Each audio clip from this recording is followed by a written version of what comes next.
തിരുവനന്തപുരത്ത് ആരായിരിക്കും മേയർ? ഇക്കാര്യത്തിൽ ബി.ജെ.പിയിൽ ഇപ്പോഴും ഒരു തീരുമാനമായില്ല. നേരത്തെ വി രാജേഷ് തന്നെയായിരിക്കും മേയർ എന്നാണ് പൊതുവെ ഉണ്ടായിരുന്ന ധാരണ. എന്നാൽ വീണ്ടും ബി.ജെ.പിയുടെ നേതൃയോഗം നടക്കുകയാണ്. ഈ നേതൃയോഗത്തിന് ശേഷം തീരുമാനം കേന്ദ്ര നേതൃത്വത്തിന് വിടും എന്നൊക്കെ പറയുന്നുണ്ട്. എന്തു തന്നെയായാലും കോർപ്പറേഷൻ കൗൺസിൽ അംഗങ്ങളുടെ സത്യപ്രതിജ്ഞ കഴിഞ്ഞു. 26-നാണ് മേയർ തെരഞ്ഞെടുപ്പ്. CPM ശിവജിയെ അവരുടെ സ്ഥാനാർത്ഥിയായിട്ട് പ്രഖ്യാപിച്ചു കഴിഞ്ഞു. കോൺഗ്രസ് ഇതുവരെ ആരുടെയും പേര് പറഞ്ഞിട്ടില്ല. ഒരുപക്ഷെ സ്വതന്ത്രനെ പിന്തുണയ്ക്കുകയോ അങ്ങനെ എന്താണെന്നുള്ളത് ഇതുവരെ വ്യക്തമായിട്ടില്ല. എന്തു തന്നെയായാലും ആരായിരിക്കും ബി.ജെ.പിയുടെ മേയർ എന്നാണ് ഇപ്പോൾ പ്രധാനമായി എല്ലാവരും ഉറ്റുനോക്കുന്നത്. കാരണം ആദ്യമായാണ് ബി.ജെ.പി തിരുവനന്തപുരത്ത് ഭരണം പിടിച്ചെടുക്കുന്നത്.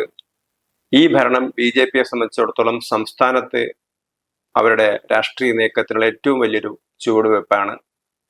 തിരുവനന്തപുരത്ത് കാര്യമായ മാറ്റങ്ങൾ കൊണ്ടുവരാൻ, ഭരണപരമായ മാറ്റങ്ങൾ കൊണ്ടുവരാൻ, ആ ആറ്റിറ്റ്യൂഡിൽ മാറ്റം കൊണ്ടുവരാൻ തങ്ങൾക്ക് കഴിയും എന്നാണ് ബി.ജെ.പി പറഞ്ഞത്. അപ്പൊ അതിനനുസരിച്ചുള്ള നിരവധി പദ്ധതികൾ അവർക്ക് നടപ്പിലാക്കേണ്ടതുണ്ട്. അപ്പൊ ഇതിന് അനുസൃതമായ ഒരു നേതൃത്വമായിരിക്കണം